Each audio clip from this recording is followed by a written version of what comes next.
Hold on, this is not a clickbait. I know you are seeing VDN's picture and Ashakain's picture. Please, it's not to drag you to listen to this, okay? Basically, today I'm going to be speaking a lot about the policies that are dragging our Nigerian educational system backward, okay? And of course, I'm going to play two videos for you. The first one is from Ashakain. Let's just quickly watch it. Wagwan gang, it's Workers' Day today and I'm out to find someone to play a game with me. This man on a bicycle rode past me and I decided to engage him. Stay with me. Wagwan, what's your name? My name is Jack Fubara. Where are you from? River State. Where are you coming from right now? I was dispatching. I came to drop a package for a customer. Oh, so you're a dispatch rider? Yes, I'm a dispatch rider. I'm also a teacher, teaching chemistry and physics. So how do you shuffle both of them? I decided to throw one. The teaching couldn't sustain me, so I decided to do daily income. Monthly salary can't sustain teacher in this country any longer. How much were you making as a teacher and how much do you make now? In a private school, I was earning 70,000. Dispatch riding has been a tremendous help to me. In a day, maybe 3,000, 5,000. How's life going for you in general? Life has been so tough. We are all feeling the scorching heat of the economic bites. You can see me. Before during 2015, 2017, I was weighing about 85 kilo, but now I weigh a bag of rice, which is 50 kg. The economy will not turn me into a bag of bones. Feeding house is very, very tough. You can attest this through my faculty of speech that things are economically tough. Mr. Jack? Yes? Would you like to play a game with me right now? Mr. Jack agreed to take a break from work and stay with me to go play 30 seconds with Asha. Wagwan, what's your name? My name is Jack Fubara. Mr. Jack, whatever you're able to fit into this cart in 30 seconds, I am going to pay for it. Are you ready? Yes, I'm ready. Your timer starts in 3, 2, 1, go! Hey! Hey! 25 seconds left. 20 seconds left. Come on, come on. 15 seconds left. 10, 9, 8, 7, 6, 5, 4, 3, 2, 1. Let's time is up. Let's time is up. I told you I am an African posse. The energy speaks. Yeah, the energy speaks myself. How much do you think everything here is going to be worth? Everything will be worth 825,000. 125,000? Yes. I bet. You ready? Let's go check it out. Yes, let's Come see. on. So, know this way. Okay. Lord bless His daughter in the name of the Father, the Son, and of the Holy Spirit. Jesus Christ. You must love Semo very much. I love it very well. With egusi soup. Some Gary. So, my 275,000, but I'm not dreaming. You're not dreaming. Jesus Christ. I'm so delighted. Serious stuff, man. I say, yeah. I am an African man. There is strength. I like that. I like that. Been embarrassed with joy, ungovernable joy. When I went inside, my heart has been pounding tremendous excitement. Mr. Jack, Yeah. before I leave you, is there anything that's been on your mind to do and you've not been able to do it? Wow. Of course it is. What's that? My one time my desire has been finances. Accommodation. I stay with my elder sister. Accommodation is a forbidden fruit for those that are living below breadline. Mr. Jack, I don't want to leave you the same way I met you. So, can I get my bag, please? Jack, I want to give you... Lord of Jesus. Lord of Jesus. I'm lucky. My problems are solved. 600, Jesus Christ. 700, My God. 800,000 naira. My God. For me? Oh God, your brother. I'm short of words. You've added flesh to my bag of bones. I will add flesh. I hope that you do. Yes. Thank you. Oh, where can I keep this? Because of I was romancing this morning. I don't want Okay, you know what? I'm going to make a transfer to you instead. 800,000. You know what? I'm going to send you the sum of 1 million naira. My first bank is cleaner than the frog's armpit. This is it. You can see the nakedness of my account number. Because I'm a big guy. 71, 60. Let me know when you see it.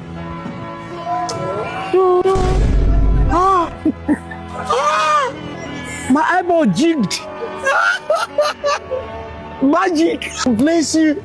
Oh, you can see it. God, let me thank my creator. Regina, thank you very much. God. Olówó gbowó. Àwọn Yorùbá sọ pé àgbàdì àká.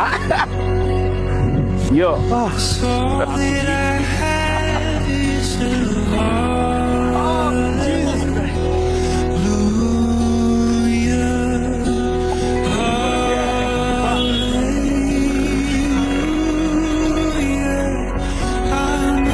So let us quickly watch the one from VDM, okay?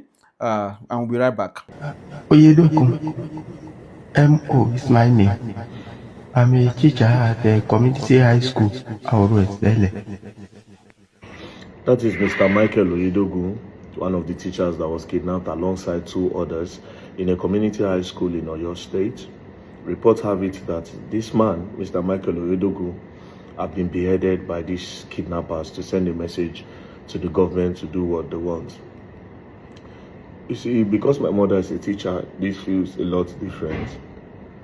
Because first things first, I know they don't pay teachers well enough for them to be even going through this, let alone beheading him. I know they don't pay teachers in Nigeria very well. My mother even works in a private school, let alone, and she complains about the payment. But she cannot stop because she loves these children. Every year she complains about the money, but she can't stop because she loves these children. And that is the story of the teachers in Nigeria, especially the ones in the public schools.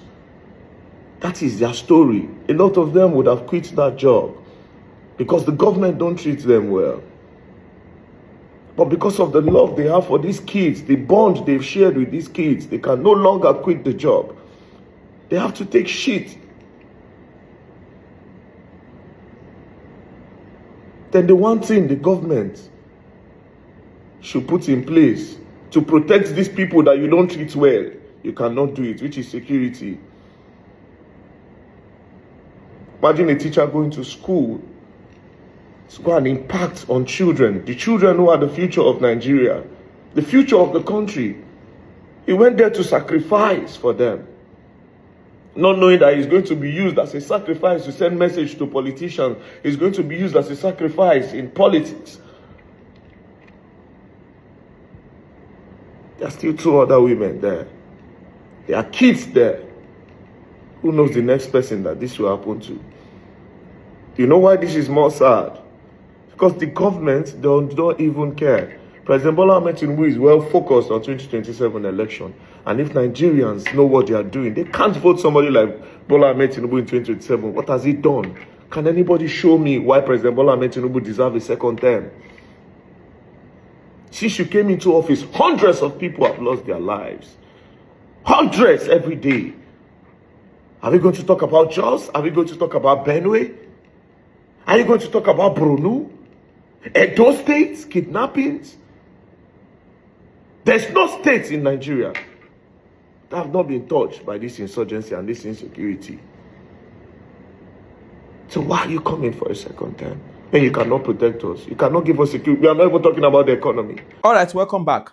I'm sure that from both videos, you'll be able to extrapolate some of the problems or the major problem, in fact, that we are facing in our educational system in this country, right? The educational sector is not lucrative for the teachers, right? They are barely feeding. Their salary is barely enough to even feed, okay? They are living from hand to mouth. Look at the Ashakan video, right? The young man, very fluent in English, passionate about education, okay? But then, what is earning as a teacher is not sufficient for him, okay, to even do his running course for a month. All right, so these are the problems. And most teachers who are still even teaching till now, most of them are just there because they are so passionate about this thing and they do not know what other options these children will even have if they are not there.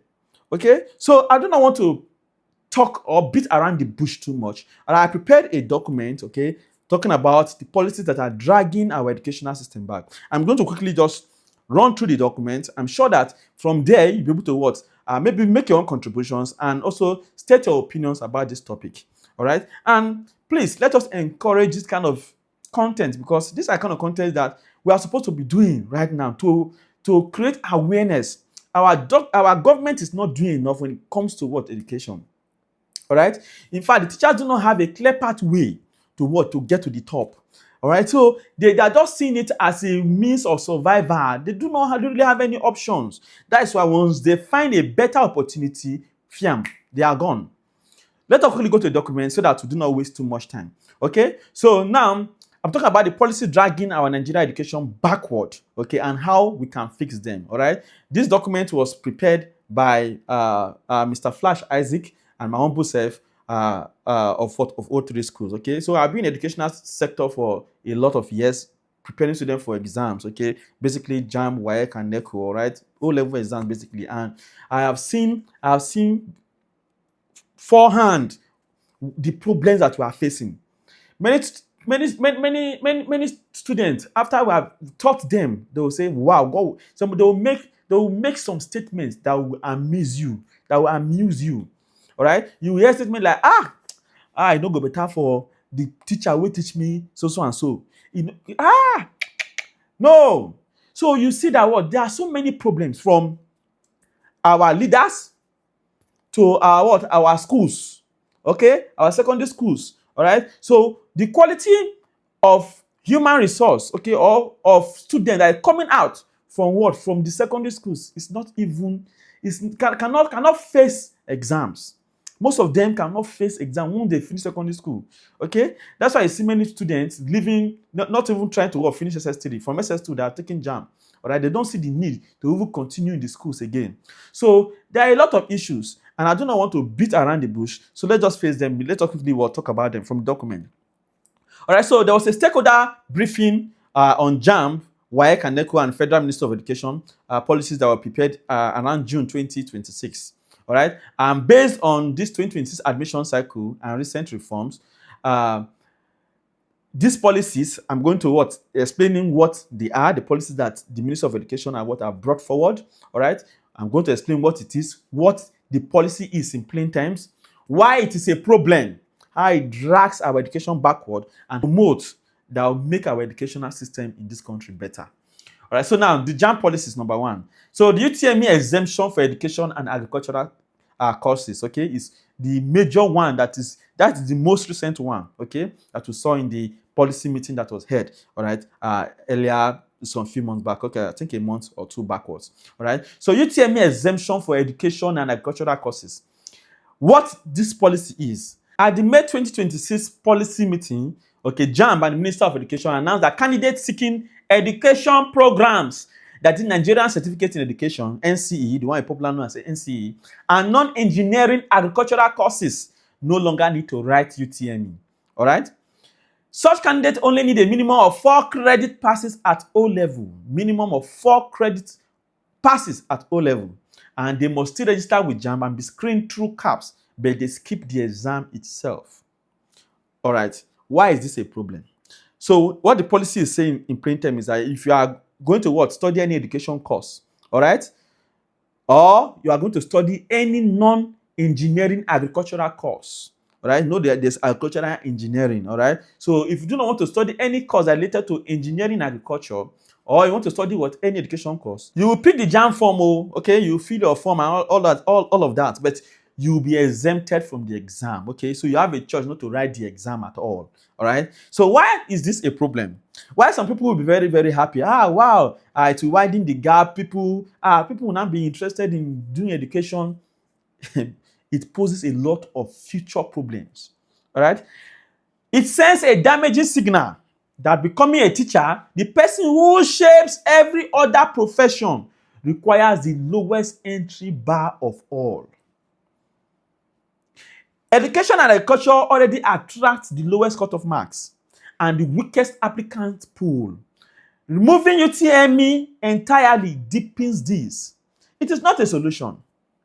It is not a solution, okay? So the fact that many people do not want to study educational courses or maybe study engineering courses, study agricultural courses, all right? The solution is not now to what? To now say that if you want to encourage them, let us exempt them for the exam. They don't want to what? They do not need to write the exam. So that what? They will not be interested. Okay? You may think you are what? Providing a solution, but the long-term effect is going to be very, very what? Drastic.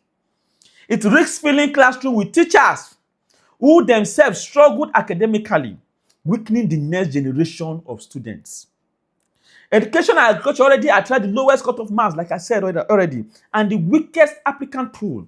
So, if you now say that they should not take the exam, they should not participate in the exam, they are exempted from the exam, you are what? Filling our classrooms with teachers who themselves struggled academically, weakening the next generation of students. All right? So remember that if we have a very, very good students, okay, it's because there's what? A good teacher. Now, you are removing competition. All right? They do not need to struggle academically. All right? So what kind of signal are you sending to the children that you are building? Also, it treats teaching as a fallback rather than a respected profession. So many people they just take the education because I don't get choice. Let me say that we no bless and no go school. Okay? But then it will have its own impact on our children. All right. Now, how do we fix it? Reverse the blanket exemption. Yes. Keep a re-entry exam for teaching, even if the cutoff is moderate. Yes. Reverse it. You cannot say that they should not participate in the exam. Instead, you can even say, okay, let us make a special type of exam for education students.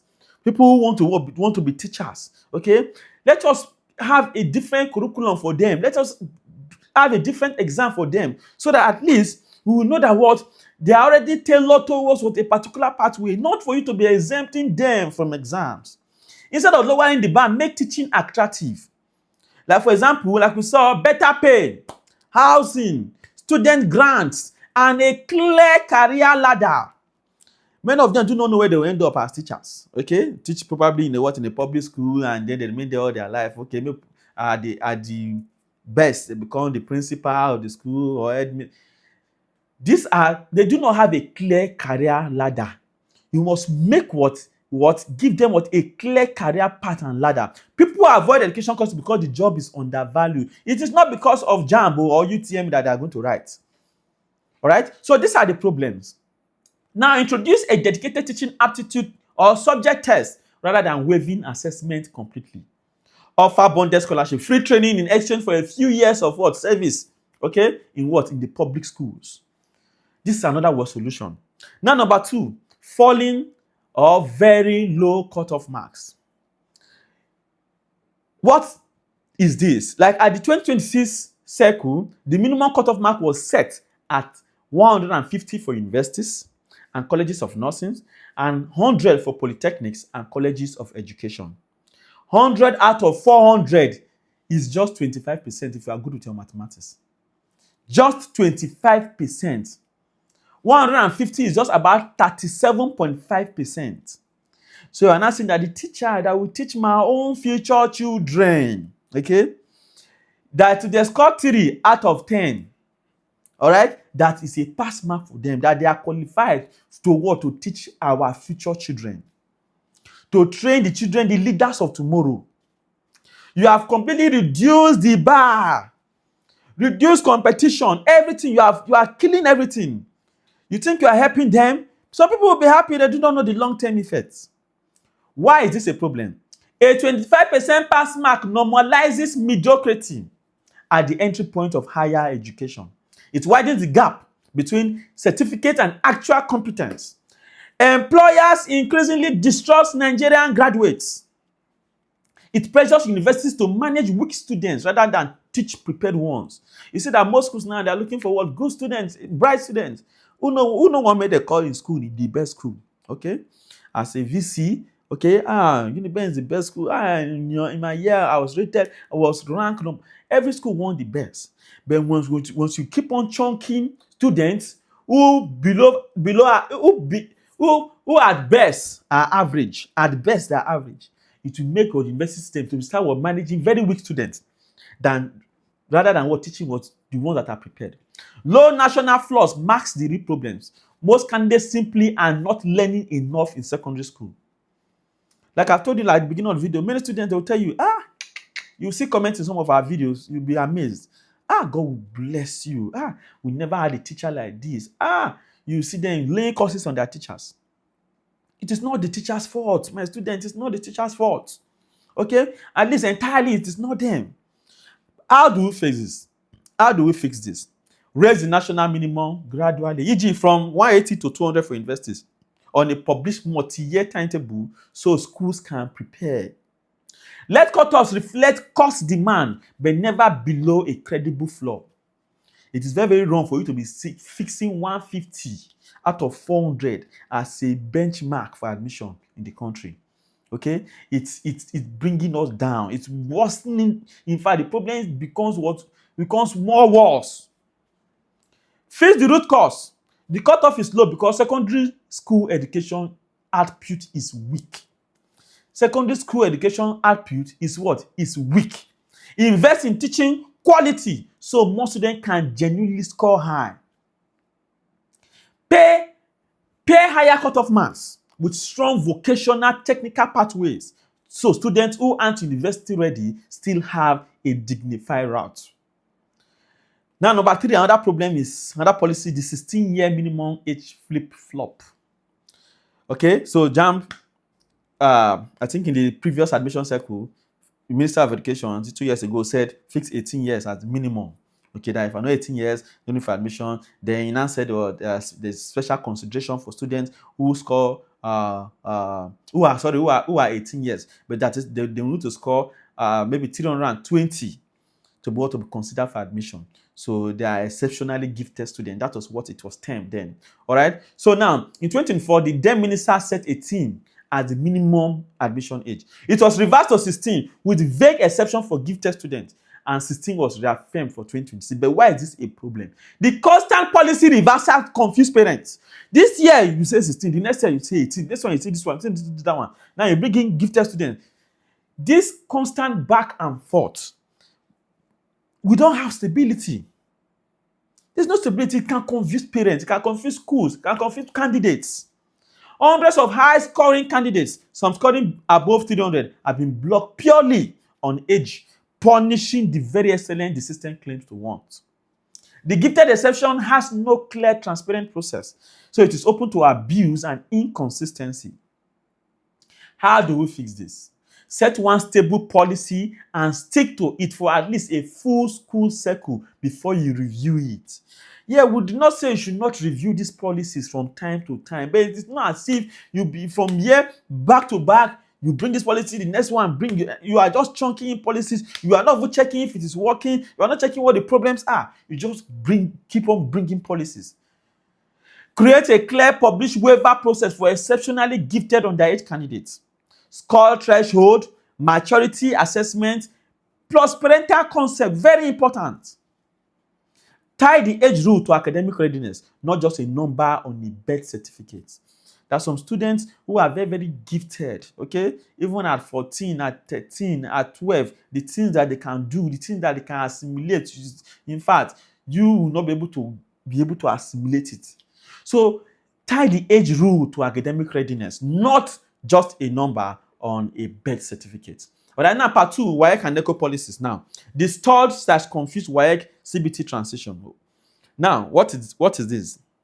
The federal government announced full computer CBT for WAEC and NECO by 2026. All right. So earlier they did announce that, but the House of Representatives pushed back, warning of mass failure due to poor infrastructure, and asked for suspension until 2030.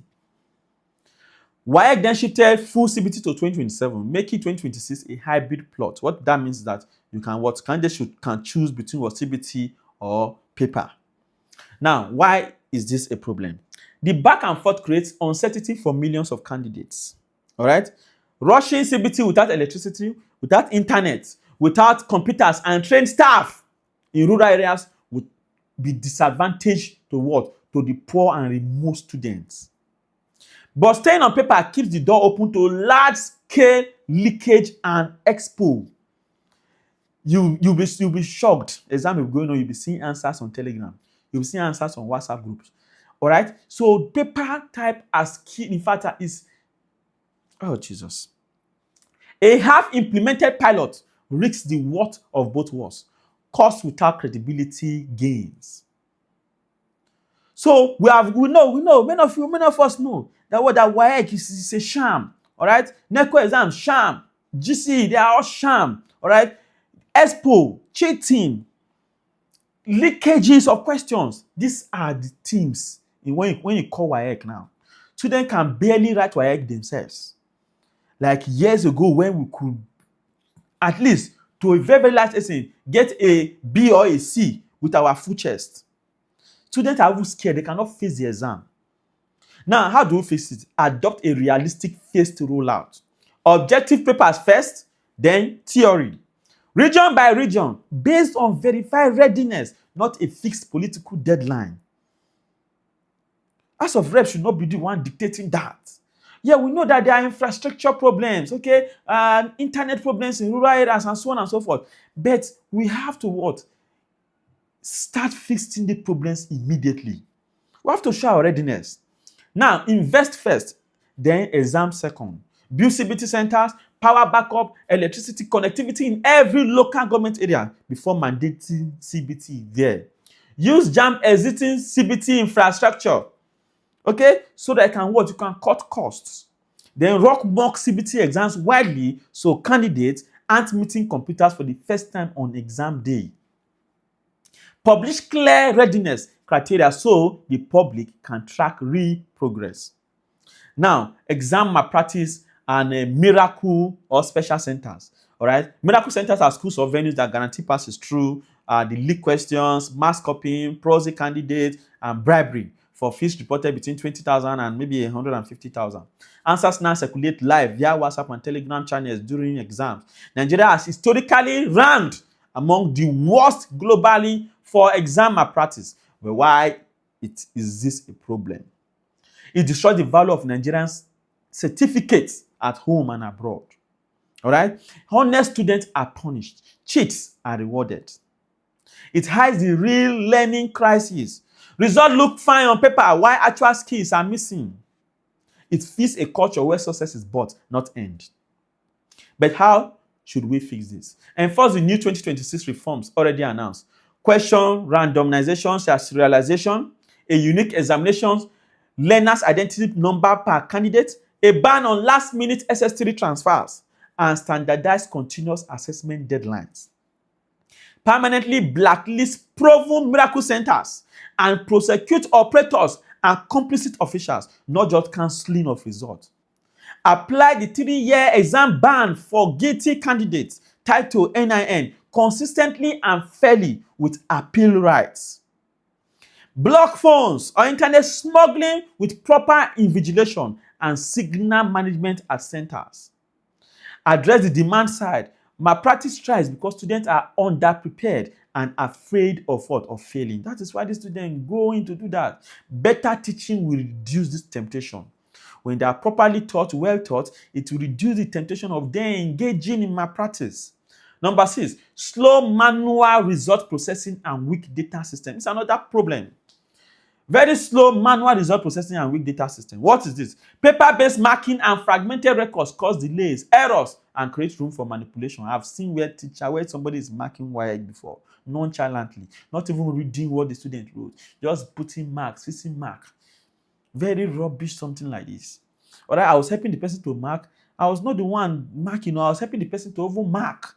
All right, but then I was seeing in 2, I've just marked only 2. That guy don't mark reach 80. All right, so paper-based marking and fragmented records, they cause delays, they cause errors, and create room for manipulation. Schools delay or doctor continuous assessment scores. School delays. Why is this a problem? Delays disrupt the admission calendar and stress students. Manual records are easy to falsify.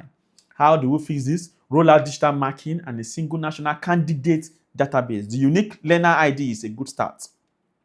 Enforce fixed continuous assessment submission. Deadlines across WAEC, NECO, and MBAIs. Make results auditable and traceable end to end. All right, now the third part of this video, talk about Federal Ministry of Education and systemic issues. Okay, which is takes us to the seventh problem we're going to be discussing today, which is chronic underfunding. Chronic underfunding. The 2025 budget, 3.52 trillion naira, was the largest ever in naira terms, but only about 7% of the national budget. All right? It was 3.52 trillion naira. Okay, it was the largest ever when in terms of naira terms. So, but it was only about 7% of the national budget. Education, can you imagine? Education, as important as education is to a nation, it's just 7% of what of the national budget. It's not up to 10%. This is far below the often cited UNESCO benchmark of 15 to 20%. Education spending sits at roughly 3% of GDP, below the 4 to 6% global guide. Why is this a problem? Bigger naira figures mean little once inflation and a growing population are factored in. In fact, the share has actually fallen over the years. Underfunding shows up as crumbling buildings, unpaid/underpaid teachers, no labs, no CBT infrastructure. It is why almost every other problem on this list is hard to fix. Now, how do you fix this? Commit to a credible multi-year path toward the 15 to 20% benchmark with annual targets. Improve transparency and tracking. Much allocated money is lost to leakage, ring fence, and audit education funds. Blend government funding with private sector, diaspora, and development partners while keeping public accountability. Prioritize spending on teachers and basic education where the returns are highest. 8. The out-of-school children emergency is a big problem. All right? What is this? Estimates range from about 18.5 million to 20 million Nigerian children out of school. All right? One of the highest figures in the world. Northern states like Kebbi, like Sokoto, they report the highest rates. Why is this a problem? It is a national security, economic, and social time bomb. A huge share of a young population is being left without basic literacy and numeracy. It undermines every downstream reform. You can't fix universities why millions never finish primary schools. How to fix it? Scale conditional cash transfers and school feeding to keep poor children enrolled. Tackle insecurity in the north that keeps schools closed. Integrate and modernize al-Majri and informal schooling with core literacy and numeracy. Target girls' education specifically where dropout is highest. Number 9, with teacher quality and certification. What is this? Of roughly 2.3 to 2.4 million teachers, a large share are not properly certified. Many of them are not certified. Okay? Many of them just storm into the classroom, okay, without even proper certification. Combined with the UTME exemption policy, which was the first policy I discussed, the teaching pipeline is weakening. Why is this a problem? Students can't rise above the quality of their teachers. Know that. Students can't rise above the quality of their teachers. Poor teaching is the hidden cause of low cutoff marks, exam malpractice, and weak certificates. How to fix this? Enforce certification. Okay? Teachers Registration Council of Nigeria, TRCN, as a genuine recruitment backed by real training, not a paper exercise.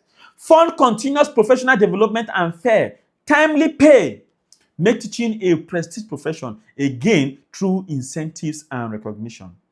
Number 10, poor recognition of standards and foreign degree meals. What is this? The ministry has moved to withhold recognition of certain degrees from some institutions in Benin Republic and Togo, used to obtain fast, questionable qualifications.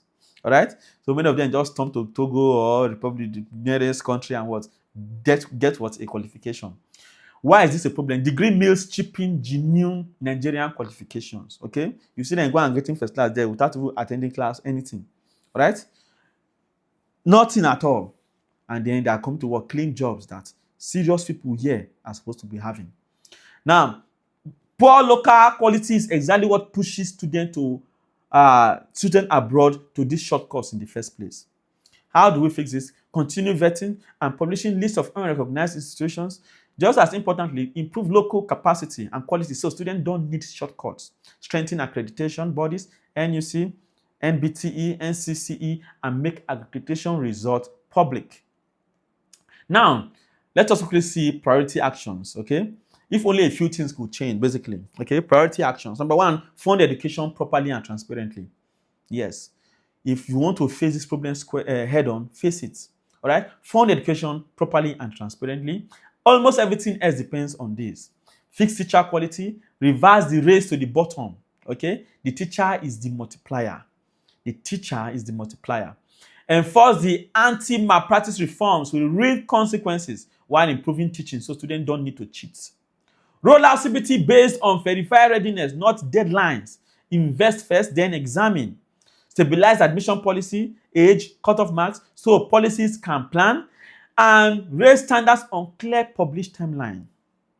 All right? So please, fix teacher quality. It's very, very important. Fund education properly and transparently. These are the few things you can do, at least as at now, to better the situation. Okay? Roll out CBT based on verified readiness, not deadlines.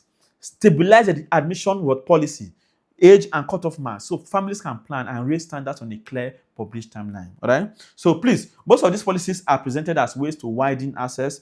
For example, lower cutoff marks. Okay, so that many people will fill in education or agricultural courses, exemptions, don't write exams, so that let us work on. We need more teachers. Okay, so let's exempt them from the exam. Probably the people will be encouraged to pick this form. Easier entry. We know that access matters, but access without quality simply produces more certificates and less learning. The real fix is not to lower the bar so everyone can clear it. It is to lift students up to a meaningful bar through funding, good teachers, fair exams, and stable policies.